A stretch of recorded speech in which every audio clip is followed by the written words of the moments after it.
For a terrific show, didn't it? And we haven't even touched on how much sex there was on that set, have we? Sex, sex, sex. Be it pushing buttons or envelopes, we did it all. For 9 years on Match Game, she was the woman in the center upper seat. The one with the enormous round glasses. The one with the husky voice and the line ready before the host finished the question.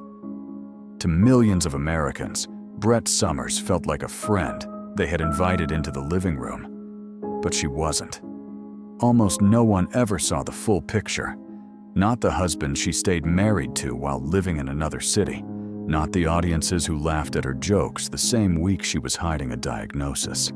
Not the fans who assumed her marriage was a punchline. The full picture is sadder, stranger, and more tender than the woman behind those famous glasses ever let on.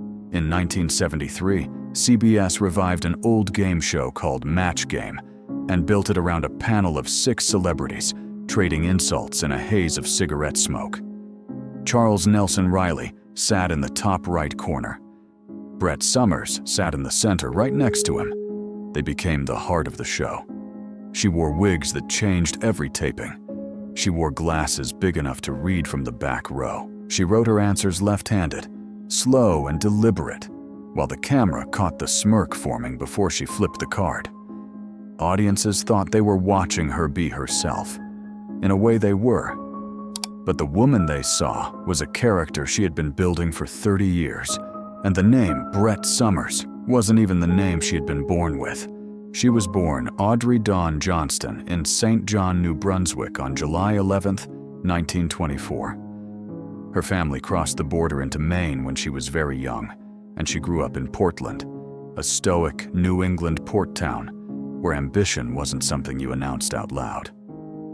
Audrey was quiet about her childhood for the rest of her life. She rarely mentioned her parents. She rarely mentioned siblings. She rarely mentioned the Maine years at all. What we know is that something in that house didn't fit her. By the time she was 17, she had decided she could not stay another year. So she didn't. One day she packed what she could carry, and she ran. Not to Boston, which would have been the easy choice. To New York City, to Greenwich Village, to a name her parents had never given her. Greenwich Village in 1941 was a sanctuary for runaways with ideas. Painters slept on couches, actors waited tables, and rehearsed in basements. Audrey read Ernest Hemingway's novel, The Sun Also Rises, and she found herself drawn to the heroine, Lady Brett Ashley. Independent, sharp-tongued, wounded, but never broken. Audrey took the name. For her last name, she chose her mother's maiden name, Somers. Audrey Johnston was gone. Brett Somers was the woman who stood in her place. In 1952, she was accepted as a life member of the Actors Studio, the institution that had trained Brando and Monroe. She started getting work, small parts in the live television dramas of the era. Playhouse 90, Kraft Television Theater. She was 28 years old, divorced from a first marriage. Almost no one knew she had raising a baby daughter named Leslie. And she was about to meet the man who would define the next 54 years of her life. Jack Klugman was a Philadelphia kid, Russian-Jewish parents, 6 children, a father who painted houses. He had served in the army, studied drama at Carnegie Tech, and been told flatly by a teacher there that he was suited to be a truck driver. He shared an apartment in New York with another struggling actor named Charles Bronson. He had a face like a working man and a voice that sounded like he had been arguing with it for years. Brett and Jack met through the Actors Studio. The chemistry was immediate and unlikely. He was loud Jewish from Philadelphia. She was sharp-witted Canadian by birth, raised quietly in Maine. They married in 1953. They had 2 sons, David in 1959 and Adam in 1963, born on the same day as Brett, July 11th. For the first decade, they looked like a family, but cracks were there. Jack's personality was, in Brett's own later words, very large. Hers, when pushed, was just as large. Jack's career took off first. 12 Angry Men in 1957, a starring run on Broadway in Gypsy, 4 episodes of The Twilight Zone. In 1965, he replaced Walter Matthau as Oscar Madison in the Broadway production of The Odd Couple.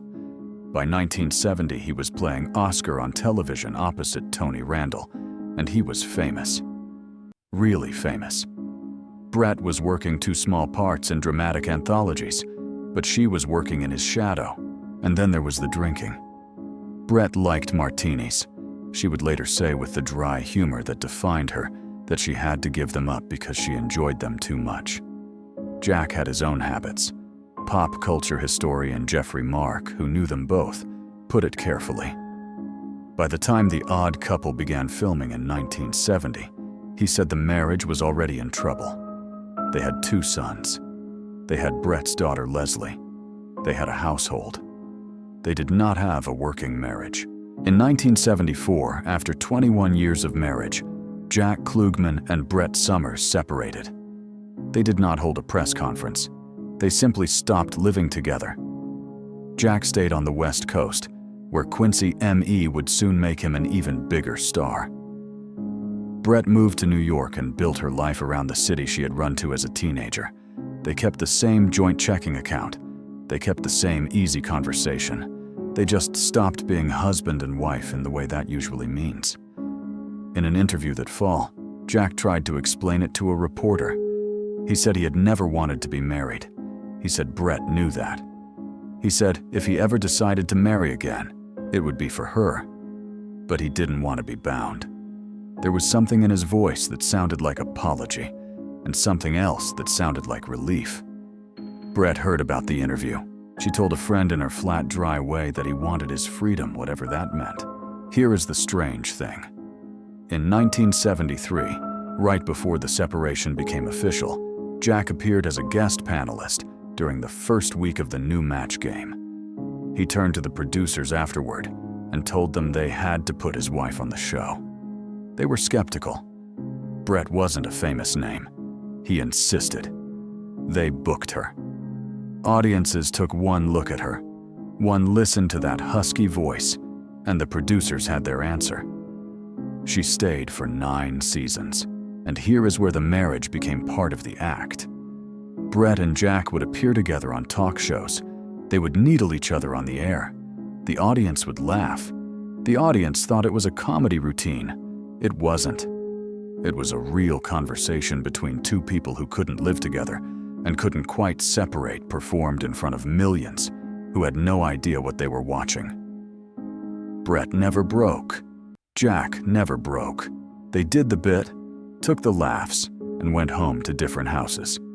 For 30 years, both of them told the same story. They were separated. They had never bothered to divorce. There was no point. In 2003, sitting for an interview with journalist Gloria Cole, Sugarman Brett shrugged and said it plainly. They had just never bothered to divorce because it didn't seem necessary. Jack said the same. He loved being single. Why divorce? But here is what California court records show. In August of 1977, 3 years after they separated, Brett Somers and Jack Klugman quietly filed for divorce. And quietly, the court granted it. Neither of them ever publicly acknowledged the document. For 3 decades, they let the world believe they were still legally married. Nobody knows for sure why. Some suggest they wanted the friendship to stay simple. Some suggest Jack had reasons to keep his life ambiguous. He was already by then beginning an 18-year live-in relationship with a woman named Barbara Nugas. Whatever the reason, Brett carried the secret of her own divorce as carefully as she had once carried the secret of her real name. Match Game ended in 1982. The studio went dark. The friends scattered. Brett did one last television role, a Chips episode in 1980, and then she essentially walked away. She went back to New York. She went back to live theater. She did regional productions, the kind of work that doesn't make headlines, but pays the rent. The 80s moved on without her. The 90s did too. Meanwhile, Jack was living in California with Peggy Crosby, the ex-wife of Philip Crosby. He had begun that relationship in 1988, the same year he lost a vocal cord to throat cancer. Brett and Jack were both by then in long, quiet decades. They were not enemies. They were not exactly friends. They were two people who had loved each other once badly and had figured out how to be in each other's lives without being in each other's homes. Then, in the early 2000s, the silence broke. In 2003, Brett's daughter, Leslie Klein, died of lung cancer. Leslie was Brett's only child from her first marriage. She had tried acting herself in small parts. She was 53 years old. Brett did not give a public interview about Leslie's death. The press notices were small and brief, but the people who knew Brett saw the change. There is a certain weight that settles on a mother who buries her child, and it does not lift. Brett kept performing. That summer, just months after Leslie's death, she put together a one-woman cabaret called An Evening with Brett Somers. She wrote it. She co-produced it. She walked out onto small New York stages at 79 and told stories about her life, about Match Game, about Jack, about being a girl from Maine who had run away to find a name that fit her. The reviews were quietly glowing. She won the Bistro Award. The audiences did not know that the woman making them laugh had buried her daughter 6 months earlier. That was not Brett's way. In 2002, before Leslie's death, Brett had sat for an interview and been asked about persistent rumors that she had cancer. She denied them flatly. Brett's voice had always been husky. That signature raspy quality was part of her appeal, and some people had assumed the rasp was a sign of illness. She brushed it off. She didn't have cancer. The voice was the voice, except in 2004, after the cabaret, she was diagnosed. The cancer was real. It was in her stomach and her colon. She had surgery. She had chemotherapy. The disease went into remission. And then in 2007, it returned in a form the surgeons could not operate on. Why had she denied it? She had just buried her daughter. She had finally, at 79, won back a piece of her career with a show she had built herself. The cabaret had been her reclaiming, and cancer in her mind was a sentence that ended every conversation. So she did what she had always done. She kept the harder story to herself. In April of 2005, something happened that nobody had expected. Jack Klugman and Brett Somers stepped onto a stage together for the first time in roughly 3 decades. The venue was small Fairfield University in Connecticut. The production was modest, 3 short comedies under the title Danger People at Large. Jack was 82. Brett was 80. He had lost most of his voice to cancer surgery. She was already living with the diagnosis she had not yet told the public about. By all accounts, the audience cried.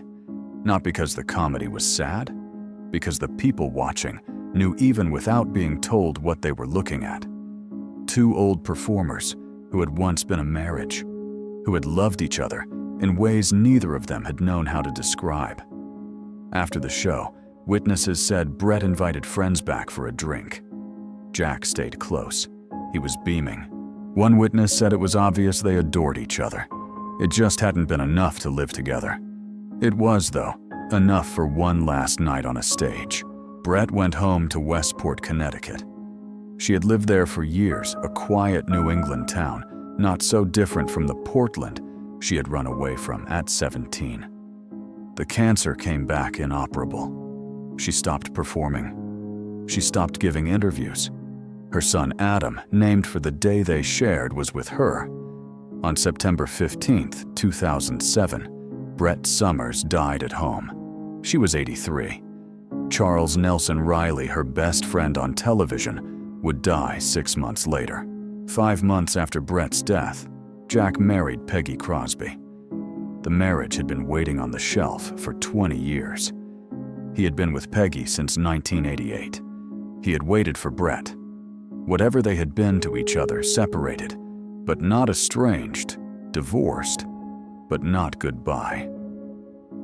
It had mattered to him enough that he didn't move on paper until she was gone. Brett was cremated. Her ashes were placed in the memorial garden of the Unitarian Church in Westport. Jack died on December 24, 2012 at 90. Brett Summers left behind 2 sons. She left behind a body of television work that has aged better than anyone in 1973 could have predicted. She left behind Cabaret Recordings Awards and a generation of viewers who still pause on her face when they catch a Match Game rerun. But the deepest thing she left behind is harder to point at. She left behind a way of being a public woman that was almost extinct in her own lifetime. She was funny without being cruel. She was tough without being hard. She kept her own counsel about the parts of her life that hurt the most. She loved a man who could not live with her, and she did not stop loving him for 54 years. She buried her only daughter and walked out the next month to make a room full of strangers laugh. The Match Game tapes still play. The husky voice still cuts through the laugh track, and in the spaces between her one-liners, if you listen carefully, you can hear the rest of the story she never quite told us.